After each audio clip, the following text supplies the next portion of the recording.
right, welcome to the show. Glad you guys are here. We are joined by one of our other directors, Marie T. Can you hear? Can you hear us, Marie? I can hear. Awesome, good deal. And she is just a cute little circle tonight with a a little person in it, but that's okay. That's all right. So Tracy, welcome to the chat. Glad to see you. Rising on Eagle's Wings. And a bunch of others are joining in now. We're going to have a really informative, educational, great conversation tonight with Marie. And, it's kind of like if you're reading it on Facebook or the posts that we've done, you're saying, oh, they're going to do a show on how to protect kids. Well, no kidding. That's what we do, right? That's what we do, shows on how to protect kids. But we're going to look at the 4-step predator plan tonight, which some of you who listen out there have heard of it. But there's 4 steps that predators use to attack our kids, to get into position to attack our kids. And we're going to look at those tonight. And Marie's got some great insights, some great advice. She's very passionate about protecting children. So hopefully you'll be getting a whole lot out of the conversation tonight. Sound good? Yeah. All right. Sounds good. So we are switching things up a little bit tonight. No hero kid segment tonight, but we will remind you that all kids are heroes. They really are in their own way. They are not born to shoot up schools, which unfortunately we heard about today. Another 14-year-old school shooter in Georgia took out 2 teachers and 2 kids, and 14 years old. Yeah, what is happening? What's happening to our children? And it's a sad thing, and we can tell you that kids aren't born to shoot up schools. They're not born to go through the pain and the trauma that they do. That happens because of their environment and because of their families and because of other circumstances that are around them. And but when kids are protected, then they are able to pursue their dreams, their purposes, and we just want to continue to highlight the fact that kids are awesome and do the best that we can to help keep them safe with all of you passionate protectors that are out there listening. So cool. All right, let me tell you about our website, protectyourchildren.org, protectyourchildren.org. Let me share it on the screen. Protectyourchildren.org or protectfrompredators.org. Protectfrompredators.org. Another great website. It's the same site, just got 2 names. So the in-depth protection packet I'm going to tell you about right here. We've been talking about this forever, and it is getting more clicks. So more people are downloading the in-depth protection packet, which we're very excited about. Thousands have downloaded it. And that protection packet contains guidelines on how to protect your kids online and offline. In-depth, detailed guidelines. How to identify predators, warning signs for parents, warning signs for kids, all sorts of stuff, how to protect your kids from kidnapping, how to keep them safe online. It's all in there, the in-depth protection. I can speak, in-depth protection packet. There we go. On our website, protectyourchildren.org. And I always forget to thank you if you're listening to this on the podcast, because hundreds of our views come after the live show on the podcast. So thank you if you're listening to this on the podcast. Please drop a comment. Let us know that you're listening so we can be encouraged that you're being impacted by the shows that we're doing. Yeah. Also on our website, Zachary Bernhardt, we are still looking at that case. It has not gone away. We have not given up.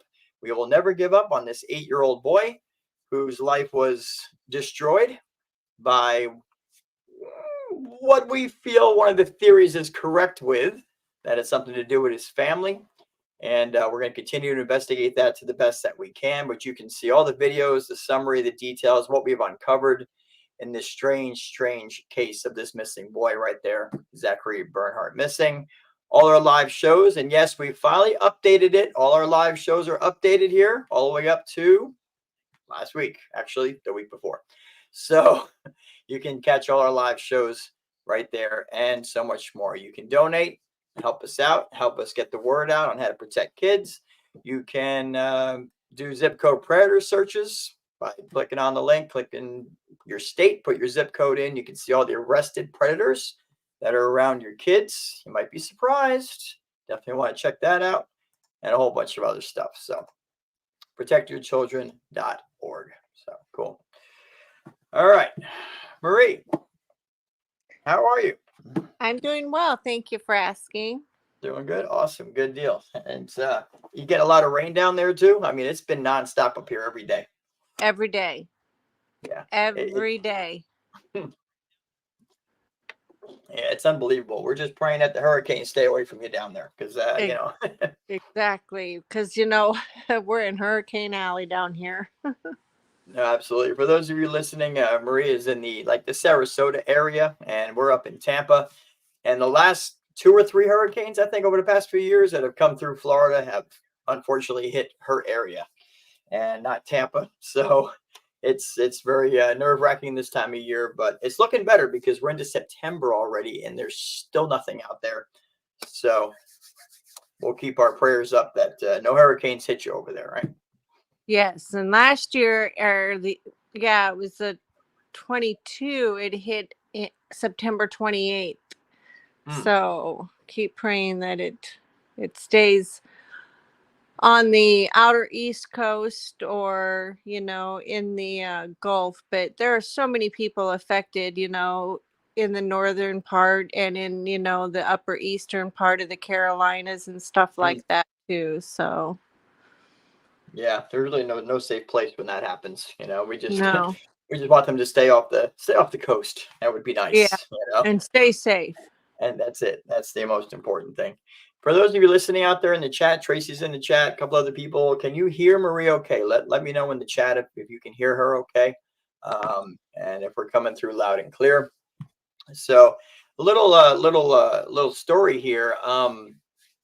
Marie was the one who was very instrumental in getting this organization started. And we're going back to what, 2020, I believe, June of 2020? Yeah, it was about 2019 to 2020. We Yeah. were really in deep conversation about it. Yep. And it's pretty amazing how God will bring, people into your life, and the next thing you know, you're like, hey, we're gonna start an organization to protect kids from predators, and here we are 4 years later, so, and still reaching people and still doing what we can. We know that on Facebook, as accurate as they get, the total amount of views on our videos and uploads on Facebook are well over 1 million now, which is really amazing. The website is somewhere around 20,000, and there's a counter on the website that's been reset a few times with upgrades, but we're about 20,000 on the website. So listen, we know that we're reaching people, and that's what's important. We're just a small organization. We don't take salaries. We don't have sponsors. We don't have corporate donors. We have nothing, right? I mean, we have us. We have the directors and whatever money that we can put into it, and doing the best we can to reach people. And Tracy in the chat says, I can hear both of you just fine. That's awesome. Thank you, Tracy, for letting us know. So we're just a small group, and we're trying to make a huge impact, and we just trust God that our information is getting out there to the people it needs to. And in this line of work, you don't always hear, right? You don't always hear from people that say, hey, thank you so much. My child was protected from this because of something you did. A lot of times you just don't hear that, on the occasion that you do, it lifts your spirits. But we trust that with everybody sharing out there, and our subscribers and our followers, and that the information is reaching a whole lot more people than we could ever imagine. And we're so grateful to everybody out there for that. Absolutely. And seeing the downloads of the protection packets off the internet, that too is very inspiring.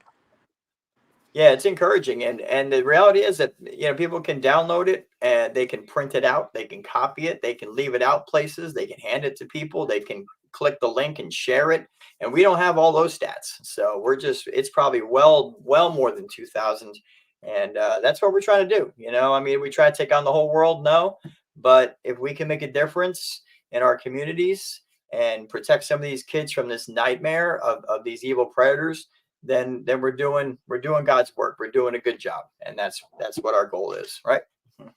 And one of the things that you can do is download a bunch of them and print them out and hand them out, like for Halloween.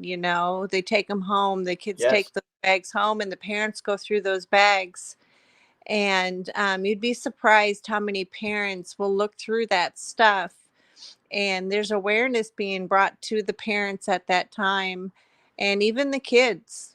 So there's so many ways that we can use those guidelines to pass them out and Yeah. to use them.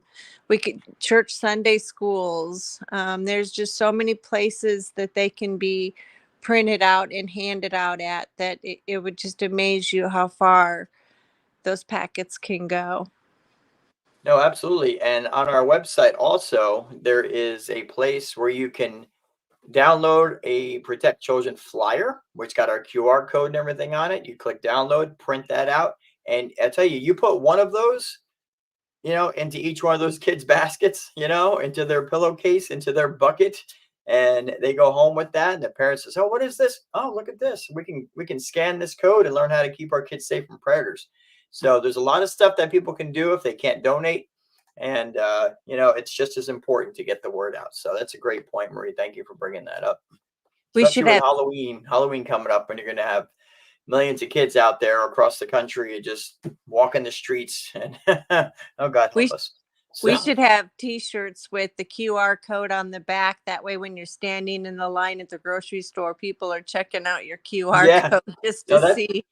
that's a great idea. They'll just pop their phone up and just take a click of it real quick, You'd be surprised how many QR codes Well, I check out. Well, and the bumper stickers that are not, I keep saying stickers, but the bumper magnets that we have our QR code on Yep. them. And so when people are sitting behind, the car in line at the forever traffic lights, and the traffic jams, well, there's nothing better to do but just scan that QR code and start protecting their kids. So there's lots of ways. So it's awesome. So tonight we're going to talk about 4 ways, well, say 3 ways before a predator attacks. Fourth completes their plan. And they're going to kind of be in this order. The first thing that a predator online or in the community wants to do is they want to demoralize your child, and we're going to look into that. They want to desensitize your child. All right. They want to hyper-sexualize your child. And then if they can get all 3 of those things working, then they can attack your child with the most, horrific way you can imagine, but with the least resistance. That's what a predator's goal is. A predator's goal is to find a child that will not resist, to find a child that they could groom into believing that what they're going to do together is okay, that it feels good, that it's not harmful, and that it's just a secret that they can always have, and all those lies, right? That's the goal of a predator. And we heard a couple of different times in the last couple shows, which are podcasted on our website for those out there, protectyourchildren.org, when we heard from predators themselves. And we heard from the first one, the real creepy guy, and it was like, I mean, they're all creeps, but this guy was like weird. And he was talking about how he looks for kids that don't have fathers, or the fathers aren't a threat. They look for kids that don't have religion because they're worried about the child saying, hey, this is wrong. So they lay out exactly what they're looking for and the type of child that they want. Now, if a predator is in a position, and we know now it's at the schools, they're at the parks, they're at the boys club, girls club, they're everywhere now. And if they don't think that they can find an easily accessible child, then they'll work on grooming a child and breaking down those boundaries with the ultimate goal of abusing that child. And they will often demoralize that child, desensitize that child to whatever they think is, shocking and wrong. They'll make it seem like it's okay, right? They'll hypersexualize them. We're going to look into how they do that. And then they'll make their move. And And of course, the goal and is one-to-one time. Go ahead, Marie. and how they bait them is flattery. That Yep. is the biggest thing I've noticed when, doing the research, to help with our podcasts and stuff like that, is flattery, and overabundance amount of flattery and forbearance. And then, of course, comes, well, now I've got you, and it's fear that they use. And so, but I noticed that, with a lot of the programs and stuff that I do research into, and watch it. Flattery, an overabundance of flattery.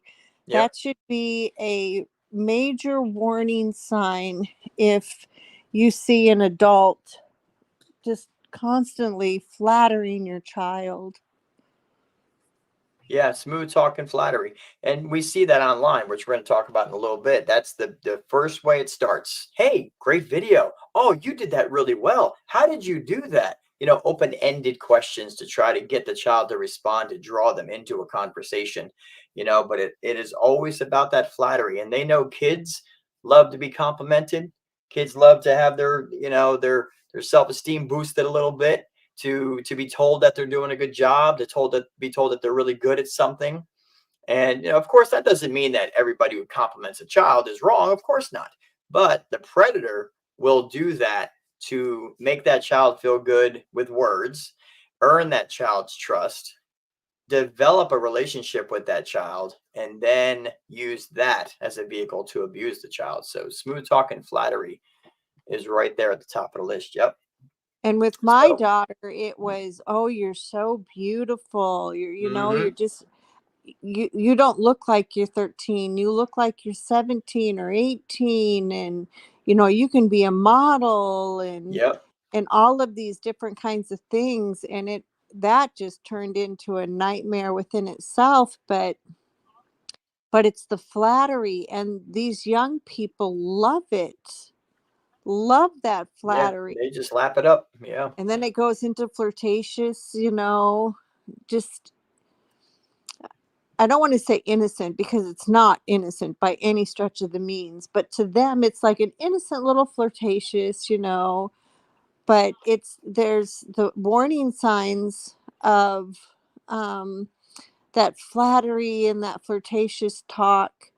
And you can see it in the difference in your child too, because your child will exemplify what has been going on. They'll Yep. start dressing a certain way, start acting a certain way, so you can see the difference in your child.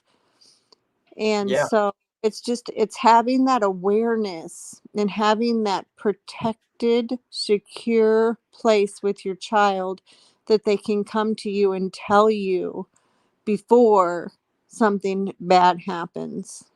No, it's absolutely correct. And the crazy thing is, a lot of it's very hard to tell. We did a show a while back and did a whole bunch of posts too, about where we just posted a random picture that we found online of a group of kids.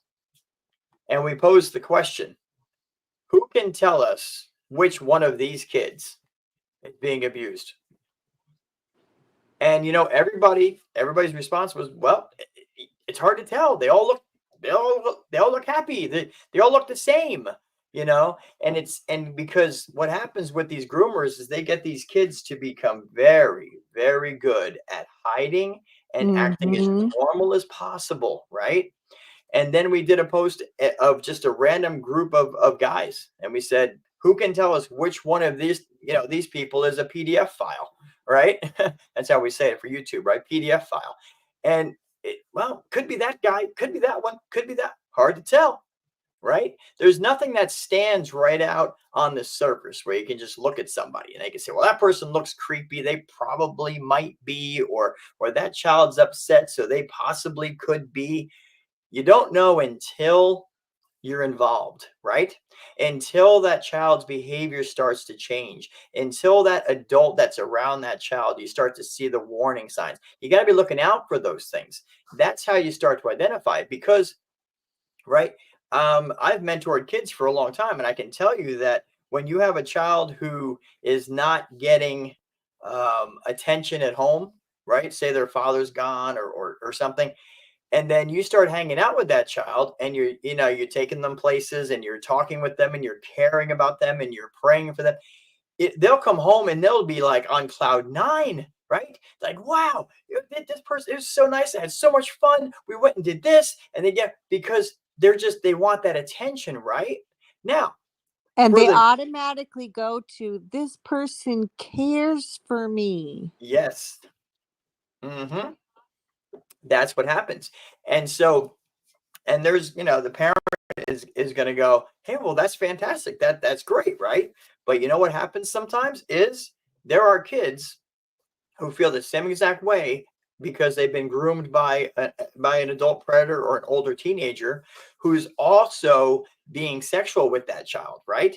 Now they've got the child convinced there's nothing wrong with it. Hey, it feels good. There's nothing wrong. It's our little secret, so on and so forth, right? Child comes home from hanging out with the person. They're in a good mood. They're saying they had so much fun. They went and did this. They went and did that. The parents, oh, that's fantastic. And they move on. There's a problem.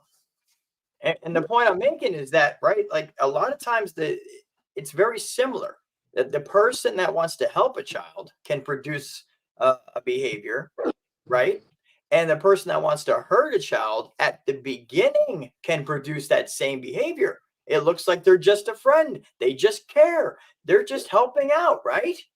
But as you keep an eye on that relationship and you start to see the changes and you look for the warning signs, you'll pick up on if something's not right, if something starts to go south. But you got to be nosy, like we always say. You got to be in good conversation with your child. You got to ask what they did, where they went. You got to, you almost got to be paranoid. I hate to say it like that, but you almost have to be paranoid. Like you have to. I find myself doing it all the time, even in public. Honestly, like I don't know if anybody else has ever done this, but sometimes I'll just see an adult with a child. And I'll, whether it's in line at a store or they're shopping or they're at Dunkin' Donuts or something, and you just get this feeling that something's not right. Now everything could be fine. Could be their son or daughter and they had an argument before they came. Who knows? But sometimes you just get that feeling that something doesn't seem right about this situation right here. Now you can't really jump in and do anything at that point because you're not sure, but it's that kind of mindset where you start to kind of look for this.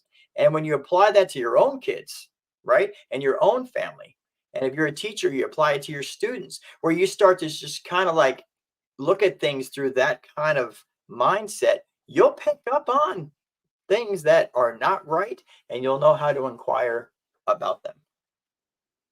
Agreed. Crazy stuff. All right. Tracy in the chat said it was buffering. Hopefully it's not buffering anymore. We're showing the connection good here. So hopefully it's only on Tracy's side, not on our side. So demoralize. Let's look at, so what are some ways that predators will demoralize? And I'll preface this by saying that this is not an individual act, right? I think we've come to realize now that this isn't just some strange guy or woman, okay, down the street working by themselves. It could be that person, right? But what we're seeing, especially in the past, I don't know, 5, 6, 7, 8 years, maybe even longer if we look into it, is a corporate, what's the word I'm looking for? Like a corporate, I want to say conspiracy, but there is a network of predators that are out there, and they're in the media, they're in the music, they're in the TV industry, they're in the schools, and it's like they're all working together, right? So when we talk about these things here, it's not just one person, right? We have to look for this on a large scale. And so we talk about demoralizing the youth, okay? One of the things that they want to do, and we see this a lot, is number one, they want to destroy religion, right? Destroy religion, promote atheism, right? Promote the fact that that child is just a lump of plasmic whatever that just came out of nowhere, that they were not created, that they're not that important, they were just an accident of the universe or whatever, right? You teach kids this so that they don't feel worthy of themselves, right? And so you got to remove religion from the young people. And Marie, we talked about this, where we're seeing this a lot now, right? Like there's kids that think that they can't pray at school. They think that they can't bring their Bible to school because they're going to get in trouble. They're going to get suspended if they read the Bible at school. Like, where did that mindset come from? But you see, it's like that's the whole part of the system. It's like convince these kids that religion is wrong, that you can't trust what you've been told. They cast doubt on them, right?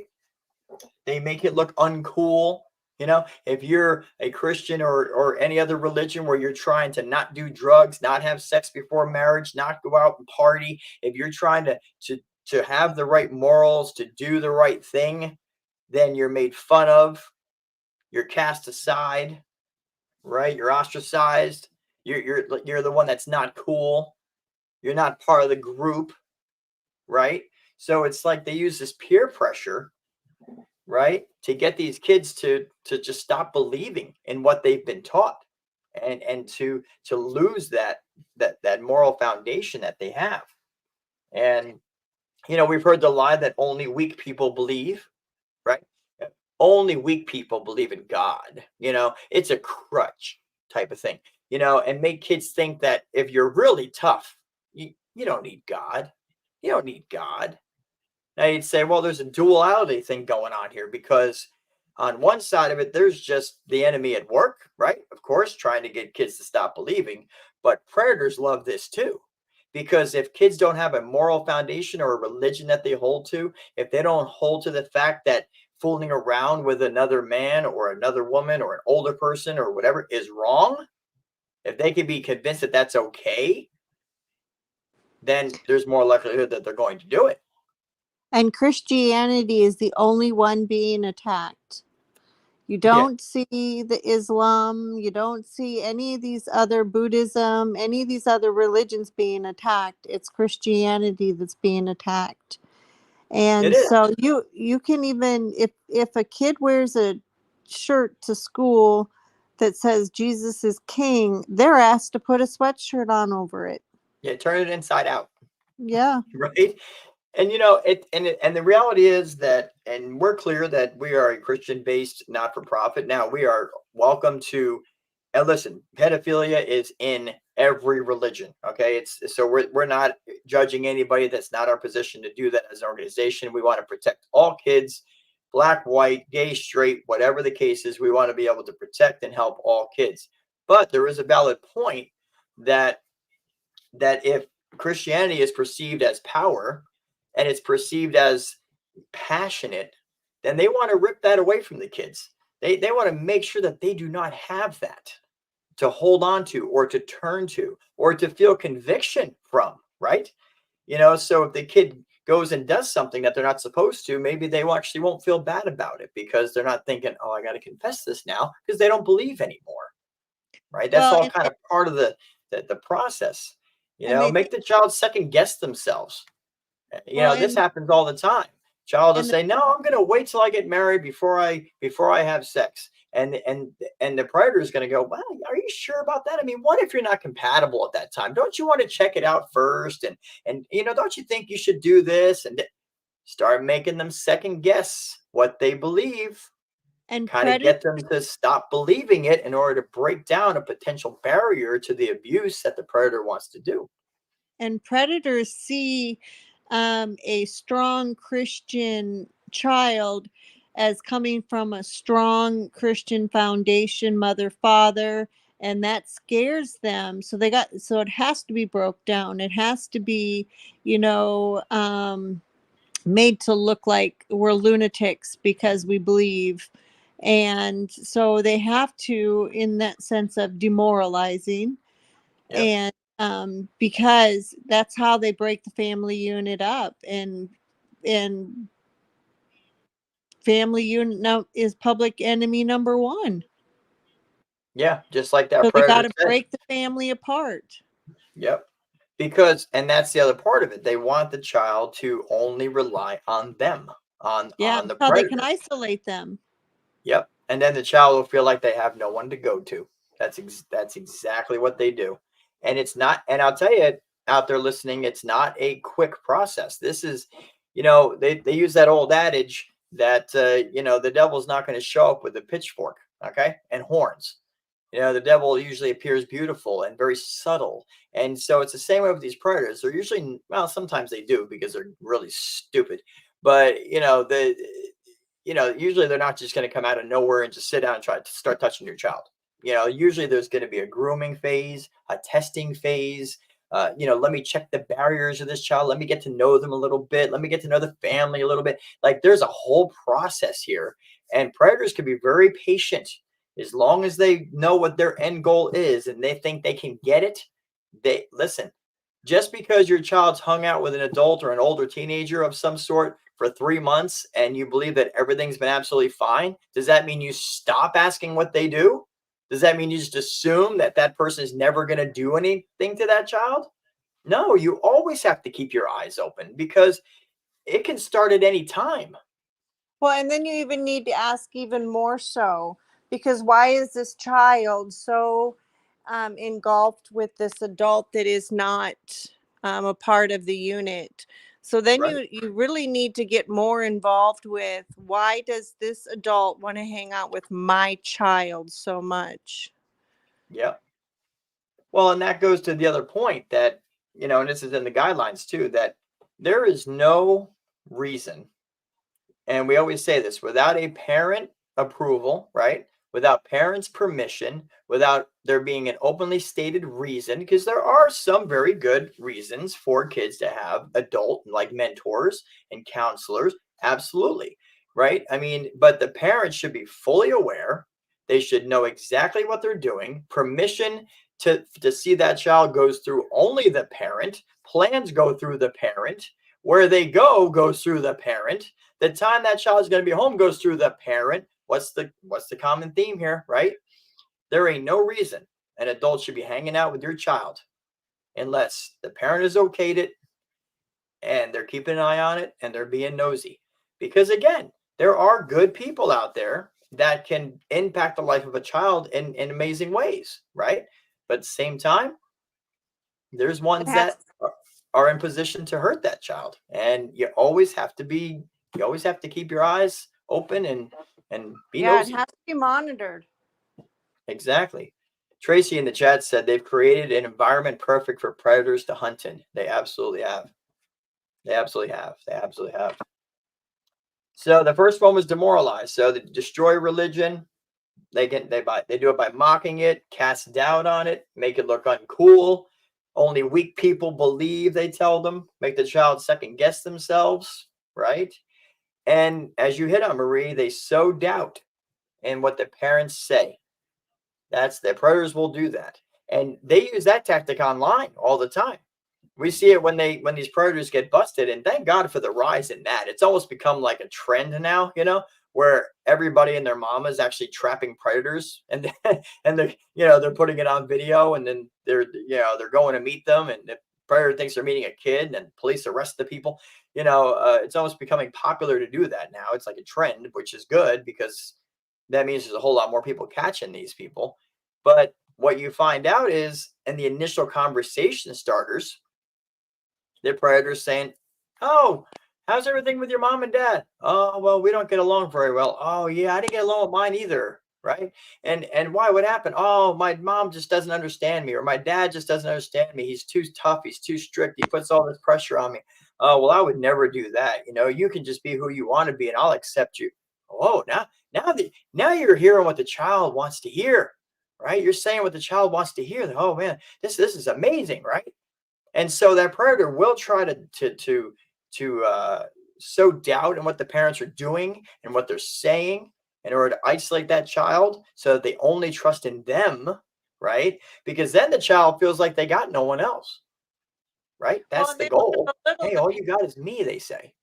and they want to belittle the parents as well. Yeah, Well, your mom shouldn't be doing that, your dad shouldn't be doing that, you're mature and they need to see your maturity. yep, Things aren't that's like right. it was when your parents were younger, they just don't understand. Yeah, that's what they do. And they claim to have all the answers that child needs. And, it's just wild. If you're just joining us, you're listening to Protect Your Children Now. This is a weekly live show hosted by Protect Your Children Incorporated, protectyourchildren.org, protectyourchildren.org. Show starts 8 p.m. Eastern every Wednesday, runs till about 9 or 9:30. And we're talking with Marie. She is another director of the organization, and we're talking about the 4-step predator plan on how predators get to the point where they can attack a child. And we're breaking that down. We just talked about how they demoralize a child. And now let's look at how they desensitize a child. And this is a big one, right? You got to desensitize the child. What's your first thoughts on that, Marie? Well, obviously, the desensitizing is the part of the slow grooming process of sometimes it's just starts out with, just simple joking. Mm-hmm. Kind of like Still the there? testing the boundaries of, dirty jokes, dirty, funny little jokes. Just different things, the music industry. Oh my goodness, what I could. Oh, yeah. We're going to get into we that in a could little spend bit. hours Yeah. on the music industry, and then of course TV, and what societal norms are now, so, but it really starts out, with the engagement of talk. Yep. Let's see what I can say to start the desensitizing. Yeah. Let me get a feeling of how the child's going to react to this. Right. Right. Exactly. Yeah. Yep. That's what they do. And the desensitizing is important because generally, now we know how kids are, right? When they're young, they're usually taught to not expose their bodies. You don't, well, God help us today, some of the culture, but generally, you're not going to have a 5-year-old girl walking around with a two-piece on, where, so she sits down in the sand, and opens her legs. You know what I mean? Like, we try to teach the kids to be conservative in a way, lack of a better term, and to be respectful of their bodies and to not show off anything they shouldn't. And, you try to teach them all that. And so kids tend to grow up with, that healthy, anxiety, that healthy fear, like it used to be when the boy and the girl are going to have that first kiss, and the boy is like got the butterflies in the stomach, and the girl's like, I'm a complete mess. I can't believe it. I might actually kiss him tonight, and it's that Yeah. innocence. It's like that innocence of like, they're so pure, you know what I mean? And they're almost nervous to kind of like, wow, the first kiss is gonna, wow, that's gonna be, wow, and it's like that kind of stuff is like being totally eroded now. And kids are sensitive to that. But what's happening with the predators is they are making sure that that's gone now, right? How you get to know somebody now is you got to make out with them as soon as you meet them. You got to fool around on the first date, or else they're not going to know if they like you, And I'm right? going to really throw in here a zinger, and it's probably going to hurt some parents. But, the parents are a part of this desensitizing by allowing these children to do these different dances and dress these certain ways and then post them on TikTok, post Yeah. them on Facebook. So parents are now becoming a part of the desensitizing. And I know we don't look at it that way, but we really need to look at what we're allowing ourselves to post, because we want to get a laugh, or we want to get a like, or we want to get recognized. Right. That we put our children in harm's way, and that's also a part of desensitizing our children. Sure. Yeah. You're making them think that it's okay. You're Yeah, saying it's okay to flaunt your body. It's okay to use sex appeal. It's okay to shake your hips to get people to pay attention to you. That's the message that's being sent, yeah. Or right? So, yeah, I'm gonna take a picture of you, honey. Show me your duck lip kiss. right. And Yeah. so if what they're doing in front of you, they're thinking, oh, it's okay. I can do it, in my bedroom at night without my mom and dad being there and doing the same thing. So Yeah. Because they're used to it. Yeah. parents, we need to take some responsibility and accountability on not being a part of this desensitizing our children, but protecting them and gearing them to say that these are private things and these aren't things that are meant to be shared with the world.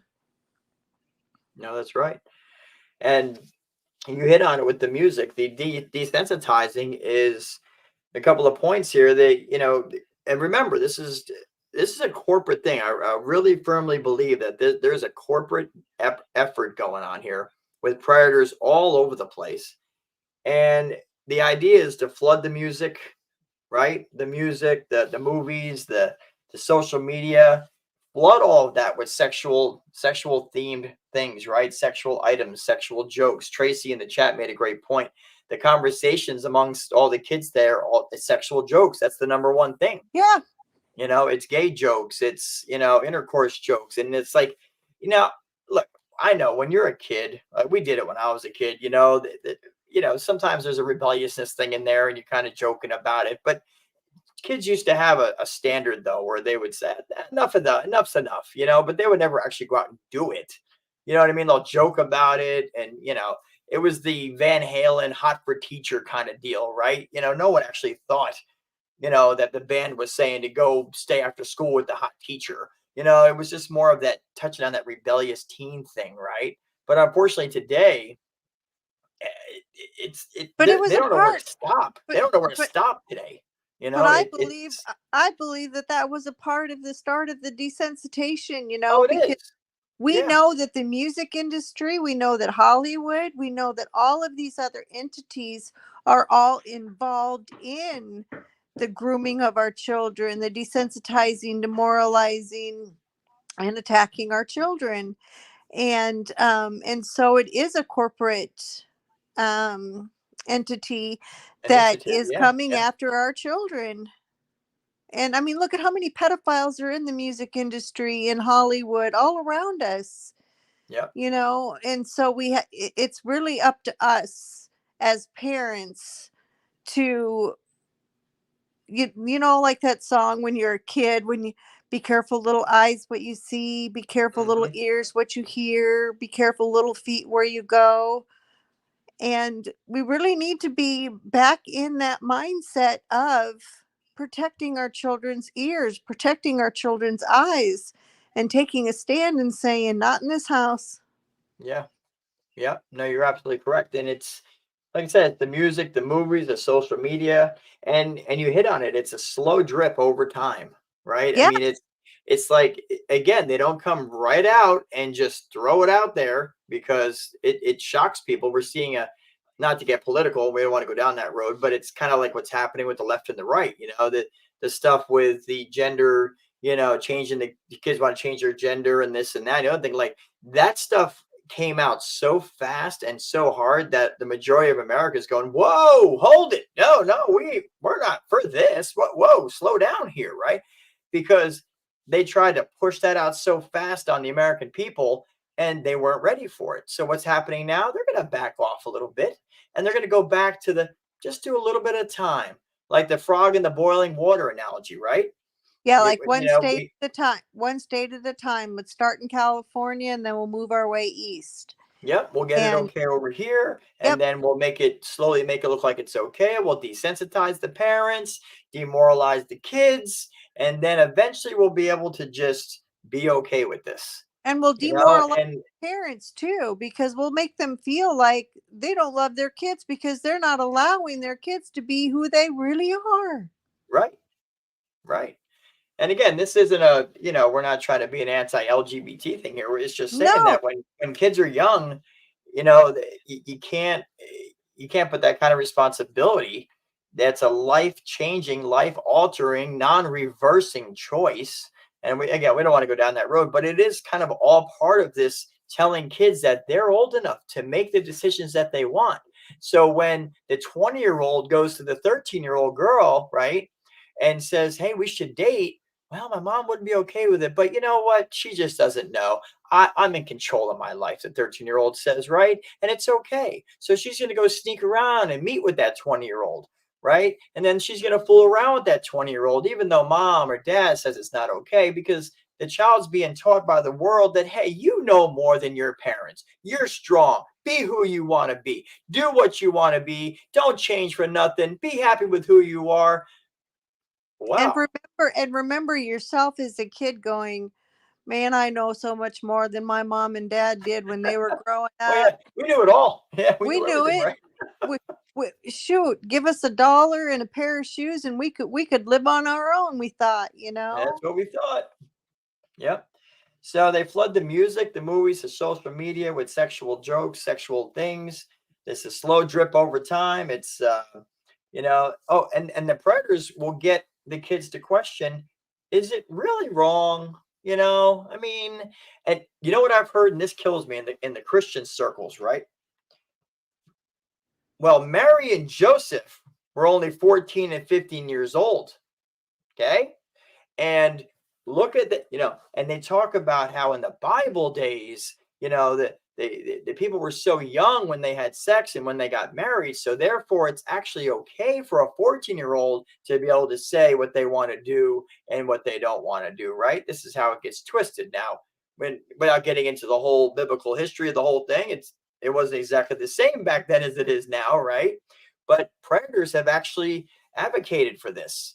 Nudist camps. We called a family nudist camp about a year ago and talked to them about their visitor policy, because arrested predators who are out, on probation, can go visit a family nudist camp. They come right in for the weekend, and there's no background checks. There's no nothing. And I actually got into an argument with a nudist who claimed to be Christian and said that, hey, look, being nude is how we were born, right?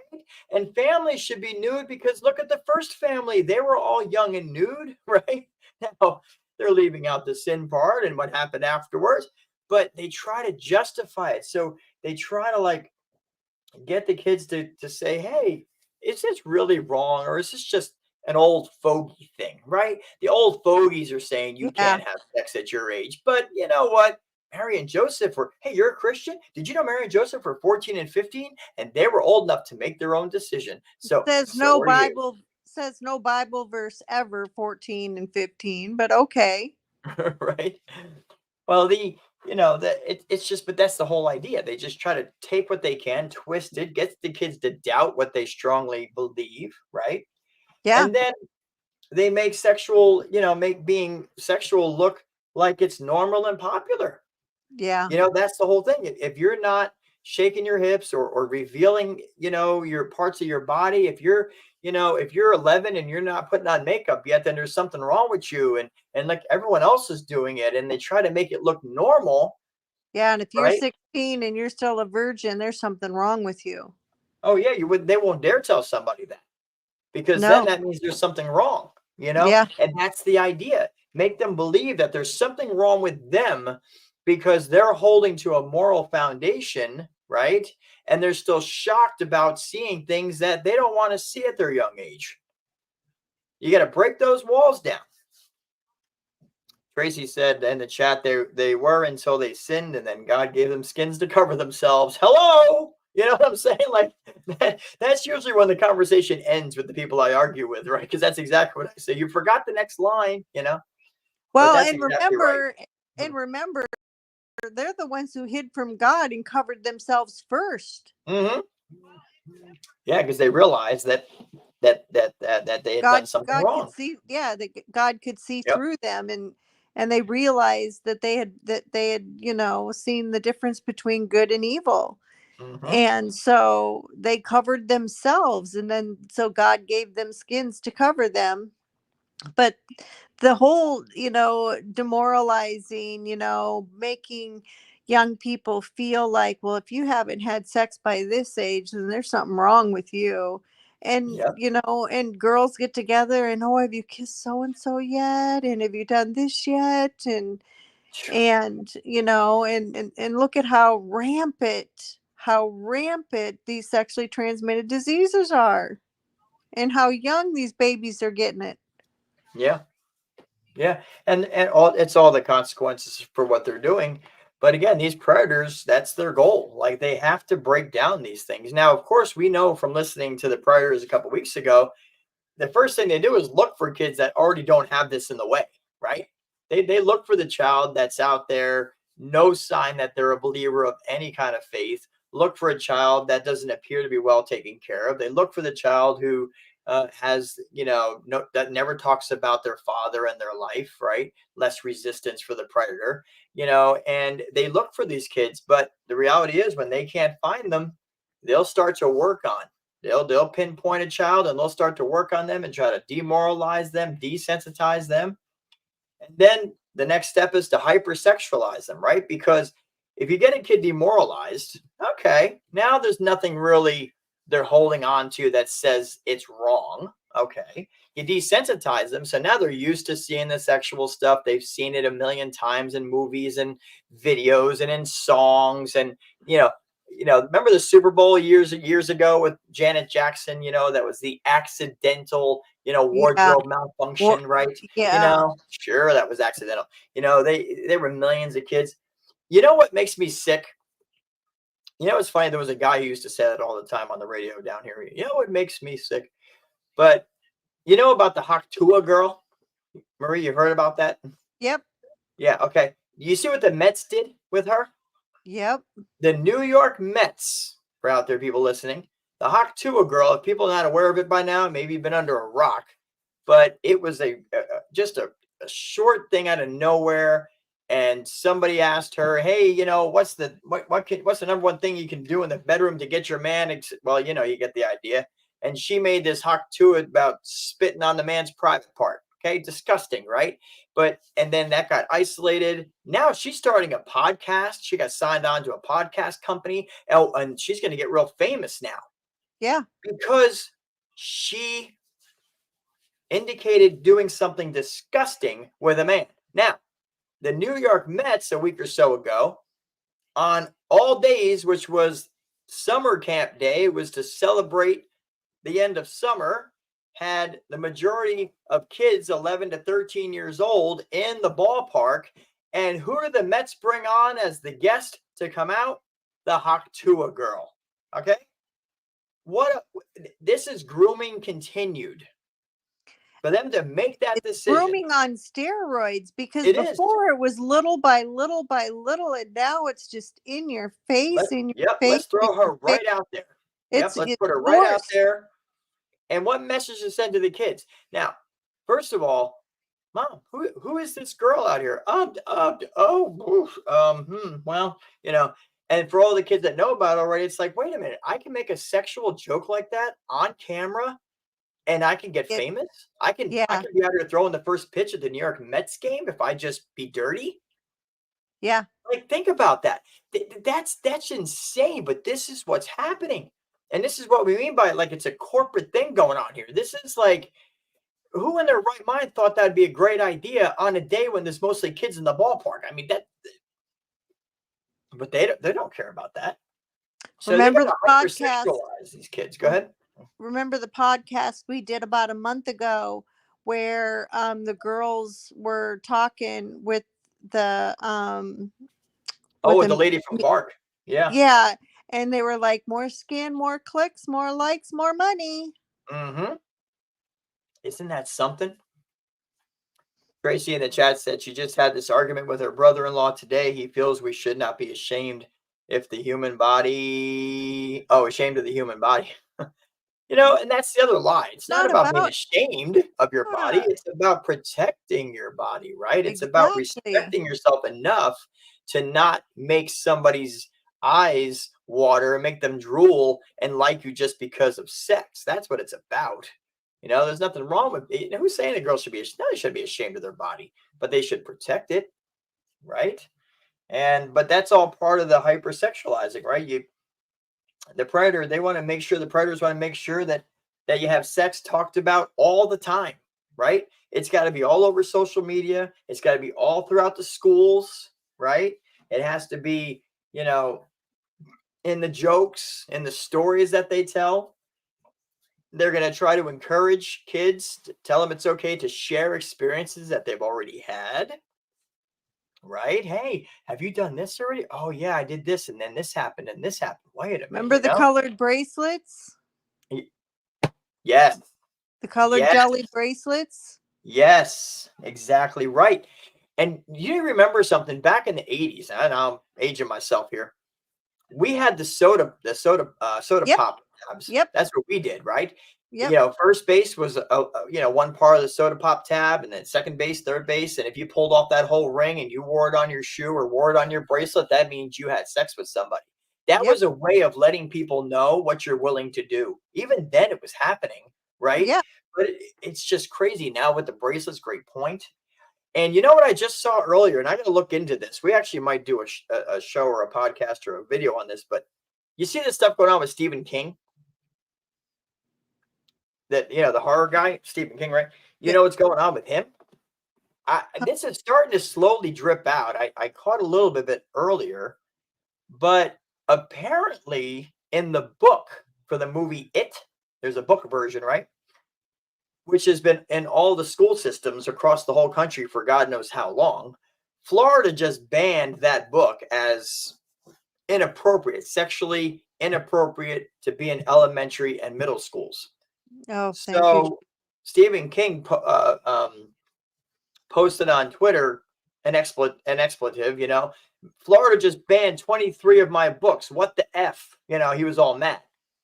So I saw the show tonight, and in the movie, it's just a scary movie, right? Creepy movie, horror movie.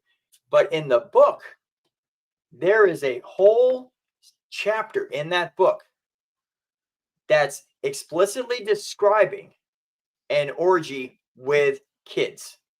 Oh, my What Hannah. the kids are doing to each other, the girls initiating the whole thing. She's talking to the other boys. And by the way, they're what, college kids? No. In the book, they're 11 and 12 years old. See? And they're all trapped because they're hiding from from the monster. And the girl says to the boy, I know how we can all come together to be stronger so we can defeat this. And she's like, first, you got to unzip your pants. And it's explicit. Oh, my And there's Hannah. this whole sexual content, or there's basically, it ends with 3 boys on this girl. Okay. This is all written about in the books. Even King wrote this. Okay. In the book. That's disgusting in and of itself. Right. So if you're saying, well, the book's only for adults, well, then you're writing a book to adults about kids having sex with each other. What the hell is that pedophilia stuff? And they're in the It's for schools. kids. If it's only for adults, and it's in the schools. That's the whole point, and that's why Florida banned it from the schools. But there's more coming out on this, and there's a bunch of pushback starting to happen as people are finally hearing about this. But apparently, there's 23 other books from him that have gotten banned because they're all sexually explicit, involving kids.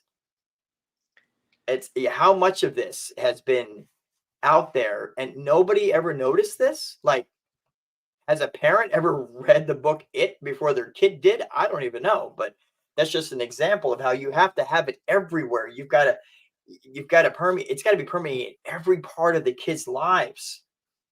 They get the kids to share their experiences, right? And they got to have the kids talk about it all the time and talk about how good it felt. Hey, I did this with so and so, and it was amazing, to make the other kids want to do it. Let me tell you, if a predator comes across a child that they know is sexually active, don't you think the predator is going to go after that child first? Because they're already sexually active, right? They're going to go after that child that's already sexually active versus a child that's never done anything and may have reservations about it. But it's all connected together. Yeah. Well, Tracy made a great point. She said, well, if it's hidden and it's for adults, then why is he mad about it being banned from schools? Exactly right. Exactly the point. Like, he's mad because they're taking the books away from the libraries in these elementary and middle schools. So basically what he's saying is he wants kids to read about sexual escapades with each other. Like, and then he's gaslighting people because he's saying that his books were banned. Right, there you go. Get everybody to, to attack the state of Florida now. But this is the tip of the iceberg. The amount of stuff that's being uncovered is really out of control. So demoralize, desensitize, hyper-sexualize, and then of course they can attack. And we've already, our whole every week live show talks about one way or another that these predators have attacked these kids. And we know that it starts out as a quote unquote friendship, right? Starts out innocent.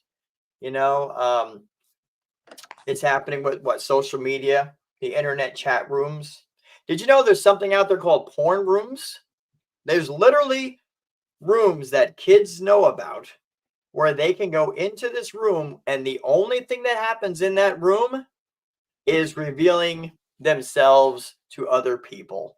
Those sites are available online with no credit card to prove the ID. Any kid can get to them.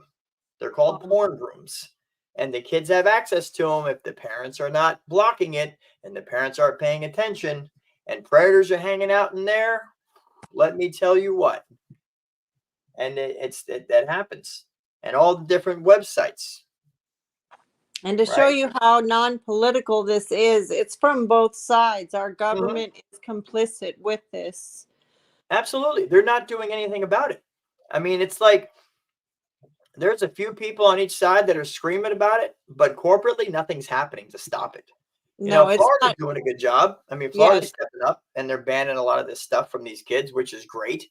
But it's like, yeah, in Congress, like we said this before, we can't rely on Congress and the government to protect your kids. They're not going to protect your kids. They can't protect the kids coming across the border. They're not going to protect the kids in your house. Let's be honest. We need a Grady Judd in every county of America.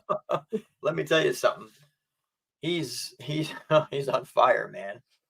I love the work that man does. I love the work that his team does. We need a Grady Judd in every county of every state in the United States. So we know that the predators attack, as we round it out here, they're on social media, they're on the internet, of course, chat rooms, porn rooms, websites. They're in the schools. We've demonstrated that. They're in the after-school clubs. They're in the churches. Okay, they're in the after-school sports programs. We've seen coaches that are everywhere. That have been arrested for it. They're in the county parks. They're hanging out at the parks. The kids just go off to the park to play. And do you know who they're talking to over there? No, the predators are hanging out over there, just looking for a kid that's not being paid attention to. It very well could be the neighbors. Like people don't realize it that 90% of kids that are victimized know the offender. Like it's not a stranger. It's in like 1% of the cases. So these people have put themselves in positions, as Tracy in the chat said earlier, where they've set it up where it's a hunting ground for predators. Yeah. There'd be family members, right? And no matter what this is, the ultimate goal with these predators is to get that one-to-one time. Now, if it's online, of course they have that, right? It's one-to-one. It's right. Me and you on TikTok, me and you on Snapchat, me and you on Instagram, me and you on, Grindr, and on all these other. It's just one-to-one there. That's easy. They got that one right down to a science, because the parents just give the kids the phones. They don't put parental controls on it. And the kids are sitting in the bathroom or in their own room at all hours of the night, talking to God knows who, and the parents don't have an idea. Now, the predator to get one-to-one physically with the child. That's the usual goal, right? Eventually is to actually fool around with the child. That's a lot tougher to get done, especially if parents aren't paying attention. But what did we see just, a month ago? Remember the predator that was going to the kid's house and was going inside? I mean, my goodness. It was going, the boy was letting the person in the house, and they were going upstairs and into the kid's room. It's just like, but parents, hello, like, how did that even happen? Right? Yeah, it's really about parental responsibility. It's about being nosy. It really is. Educated, right? And protecting your kids from all this culture. The culture is going to demoralize them, desensitize them, and hyper-sexualize them. And then the predators will just be right there ready to pounce. No pun intended.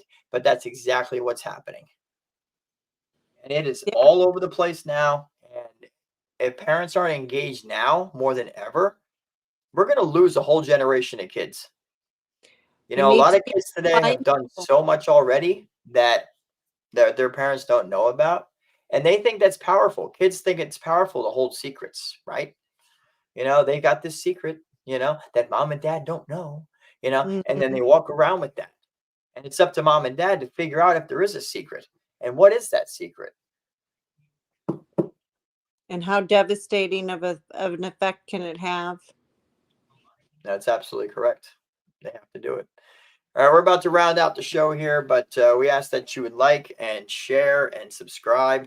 people listening on the podcast, thank you again for checking this out. Please continue to share the content. We need to get this out to as many people as possible. Again, the live show, 10 people. But hey, listen, if this gets shared and gets posted and all over the place and it blows up, then that's 10 turns into 1,000, right? And that's the goal. The goal is to reach as many parents as possible, to reach as many kids as possible. There's a reason why we post stuff on TikTok and Instagram all the time, because we know that's where the majority of the kids are. And so, we get some serious views on TikTok with a lot of our protection stuff that we post. I mean, we're talking, some of them have thousands of views. So we know that a lot of kids are seeing the warnings, and we're doing what we can to protect them there. But it's really up to the passionate protectors out there to spread the word. And if you not feel just, so, and if go you ahead. feel so led to, please leave a 5-star review on the podcast you're listening to. That helps with the algorithm, and it helps get our message out there to more and more people Yeah, it who need does. to be educated on how to protect their most precious asset, their child. Yeah, it does make a difference. The old adage about the algorithm does it really does work. When people like and they comment, there's interaction, and the video continues to go further. But if nobody likes and no one subscribes or no one comments, then it'll fall into the memory hole. And that's just kind of what happens. And so please like, subscribe, follow us on social media. Visit our website, protectyourchildren.org, protectyourchildren.org. I'll bring it up real quick here, protectyourchildren.org. On the home page, you can scroll down. All right. And listen, there's a link there for all the live shows. You can subscribe to our monthly newsletter, which we will not spam you and not email you to death. But it's a good way to stay informed about what's happening. Things are going on. And one click, and you'll have that. All our social media links are right there on the front page. Facebook group, our Facebook page, Twitter, YouTube, TikTok, Instagram, Rumble. It's all there, along with a whole host of other protection information and education that is yours to share and to spread out to people. Hey, how hard is it to go up to the bar, right click, copy, and then go to your social media and click paste? It's 20 seconds, but And if it's it. learn how to put those protection modes on your child's phone. Yes. Guardian. What's the other one? AirDroid. There's AirDroid for Android phones. Guardian is for AirDroid or And, iPhone. There's Bark is another great one. They're doing a lot of great work. There's a and lot of these that your phone actually comes with free yes, parental apps. it And does. It so, has parental controls, yes, and you can put them on there yourself yes, and if it's people look so for it. important. It's so important, because when your child goes to bed at night and they're taking their phone in their bedroom, they're taking other people into their bedroom too. It is so Wow. important to put those parental controls on those phones so that you can be aware of what is being done, so that your child doesn't have to become the next victim.